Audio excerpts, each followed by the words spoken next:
Experience ancient Rome, a journey through everyday life. But before we start, please support us by pressing like and subscribe buttons. Also turn on the bell notification to get the latest updates. Your support means a lot to us. Thank you. The grandeur of the Roman Empire is often captured in tales of emperors, military conquests, and monumental architecture. But beneath the veneer of political drama and imperial might lay a vibrant and complex society of ordinary people, merchants, soldiers, slaves, artisans, and families whose daily lives shaped the very fabric of Roman civilization.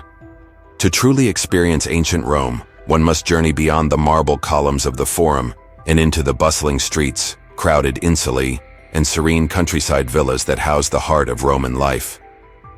The urban pulse, life in the Roman city. At the height of the Roman Empire, Rome itself was a sprawling metropolis of over 1 million inhabitants, the largest city the world had seen. The city thrived with energy from sunrise to sunset. Its streets echoed with the clatter of carts, the cries of vendors, and the chatter of citizens dressed in tunics and togas. The Forum served as the political, commercial, and social nucleus of the city. Here, citizens debated politics, conducted business, and worshipped gods in towering temples. Housing in Rome varied dramatically depending on social class. The elite lived in spacious domus, single-family homes with atriums, courtyards, and private baths. These homes were often adorned with frescoes and mosaics, reflecting the owner's wealth and status. In contrast, the majority lived in insulae, multi-story apartment blocks that were often cramped and prone to fire. Despite their modest means, urban Romans had access to public amenities such as baths, fountains, and latrines, a testament to Rome's advanced infrastructure. Daily life was structured around the rhythm of the city. Morning visits to the baths were common, followed by business or work. Afternoons were for leisure, attending gladiator games, chariot races at the Circus Maximus, or theater performances. Dinner was a social affair, often featuring multiple courses and entertainment, especially among the wealthy. Rural rhythms, life in the countryside outside the city.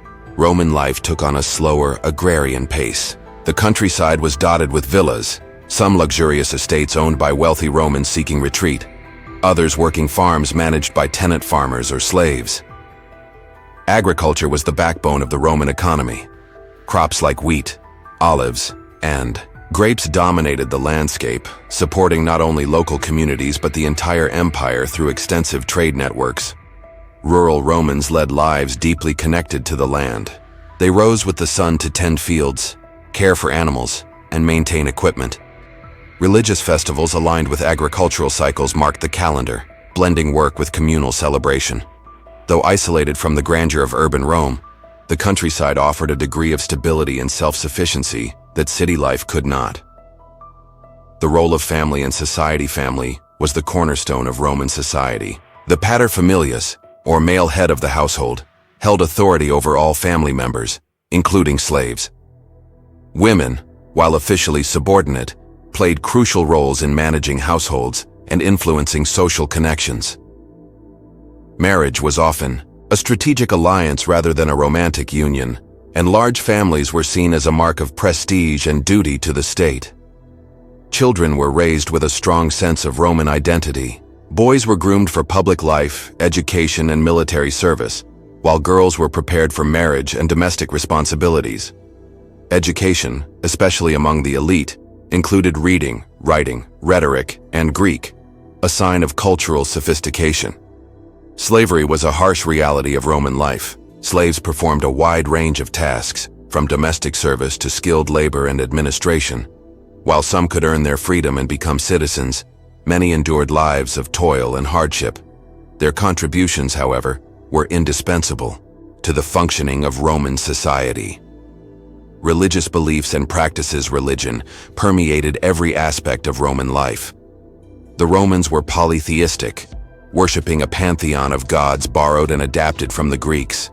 Jupiter, Juno, Mars, Venus, and others were honored in grand temples and humble household shrines. Religious observance was both personal and political.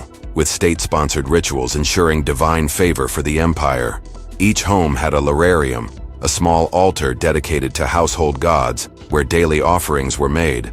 Public festivals such as Saturnalia brought communities together in celebration, often with feasting, games, and temporary suspension of social norms.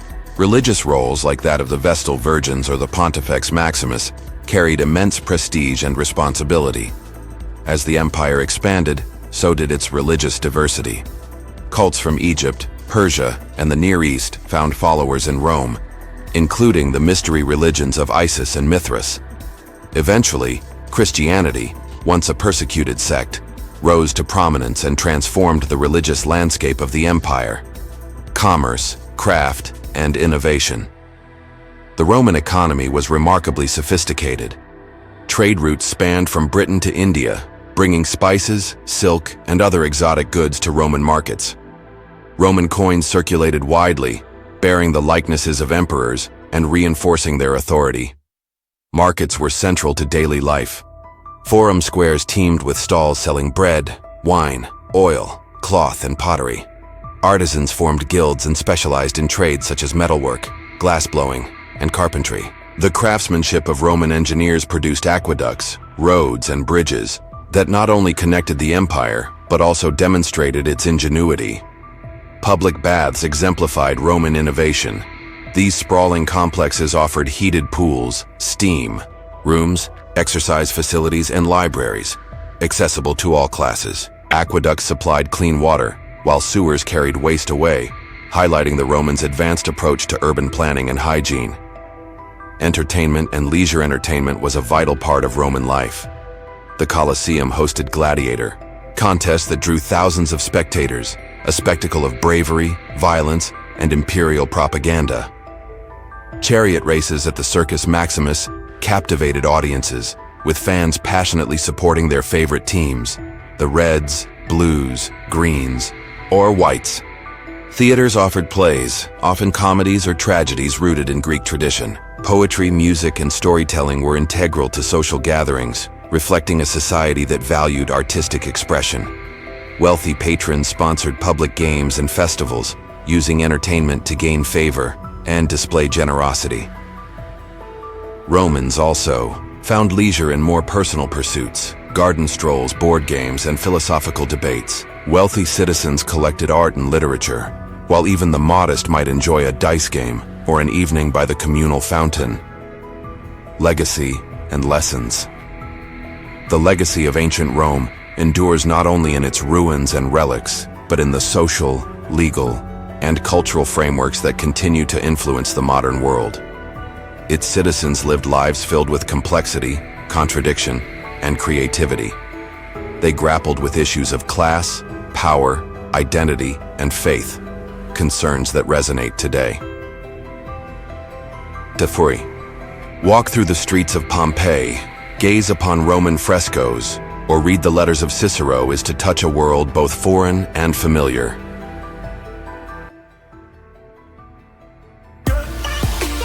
Thanks for watching. Please like, share, and subscribe if you like videos like this. Thank you.